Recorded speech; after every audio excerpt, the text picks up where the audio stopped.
எல்லாருக்கும் வணக்கம் ஃப்ரெண்ட்ஸ். நீங்கள் நம்ம சேனலுக்கு கொடுக்குற சப்போர்ட்க்கும் கமெண்ட்ஸ்க்கும் பார்க்கும்போது ரொம்ப சந்தோஷமாக இருக்குது. ரொம்ப நன்றி. இன்றைக்கி வந்துட்டு நம்ம கிச்சனில் பாத்திரத்தெலாம் எப்படி நம்ம வெசல்ஸ் எல்லாம் எப்படி அரேஞ்ச் பண்ணலான்னு பார்க்கலாம்.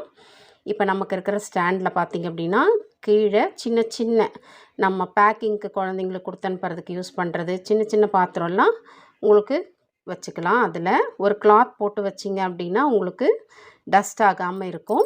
மேலே தட்டெல்லாம் அரேஞ்ச் பண்ணிக்கலாம். சின்னதுலேருந்து பெருசு வரைக்கும் அவங்களே கொடுத்துருப்பாங்க. அந்த மாதிரி கரெக்டாக அரேஞ்ச் பண்ணிக்கலாம்.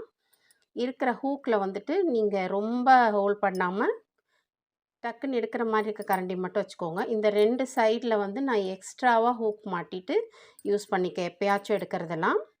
இந்த சைட் பார்த்திங்கன்னா ஒரே ஒரு ஹூக் போட்டுட்டு கடைக்கு எடுத்துகிட்டு போகிற துணி பையை மாட்டி வச்சுருக்கேன். துணி பை மோஸ்ட்லி யூஸ் பண்ணுங்கள். பிளாஸ்டிக் பேக்லாம் அவாய்ட் பண்ணுங்கள். கடைக்கு போகும்போது டக்குன்னு எடுத்துகிட்டு போகலாம். இந்த மாதிரி மாட்டி வச்சிங்க அப்படின்னா மேலே உங்களுக்கு சட்னி குழம்புக்கெலாம் யூஸ் பண்ணுற கண்டெய்னர்ஸும் டிஃபன் பாக்ஸும் அரேஞ்ச் பண்ணியிருக்கேன்.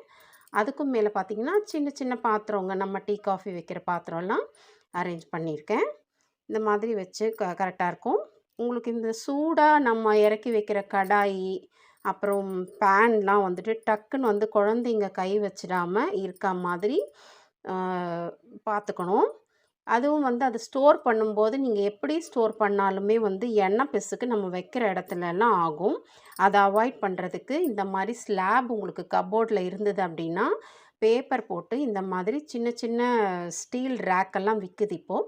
அழகாக நம்ம அதை வாங்கி அரேஞ்ச் பண்ணிவிட்டு அதில் வச்சிட்டோம் அப்படின்னா நம்ம பேப்பர் மட்டும் எப்பயாச்சும் மாற்றலாம். சூடாக இறக்கி வச்சாலும் டக்குன்னு நம்ம க்ளோஸ் பண்ணி வச்சுருவோம் கப்போர்டை. அப்போ பிள்ளைங்க கை வைக்க மாட்டாங்க. சேஃப்டியாக இருக்கும். இந்த மாதிரி கார்னர் ரேக் கூட நல்லா யூஸ்ஃபுல்லாக இருக்குது. இந்த மாதிரி வச்சிட்டோம் அப்படின்னா உங்களுக்கு யூஸ்ஃபுல்லாக இருந்திருக்கும்னு நினைக்கிறேன் இந்த வீடியோ. ஃப்ரெண்ட்ஸ், சப்ஸ்கிரைப் பண்ணாதவங்க சப்ஸ்கிரைப் பண்ணுங்கள், லைக் பண்ணுங்கள். அதே மாதிரி கமெண்ட்ஸ் எல்லாம் ரொம்ப வேல்யூபிளாக உங்களுக்கு சந்தோஷமாக இருக்குது நீங்கள் பண்ணுறது. இன்னும் கொஞ்சம் டவுட்ஸ் எல்லாம் இருந்தால் கூட கமெண்ட்ஸ் பண்ணுங்கள், நான் ஷேர் பண்ணுறேன். லைக் பண்ணுங்கள், அதே மாதிரி வீடியோவை சப்போர்ட் பண்ணுங்கள். தேங்க்யூ ஃபார் வாட்சிங். Have a nice day friends. Bye.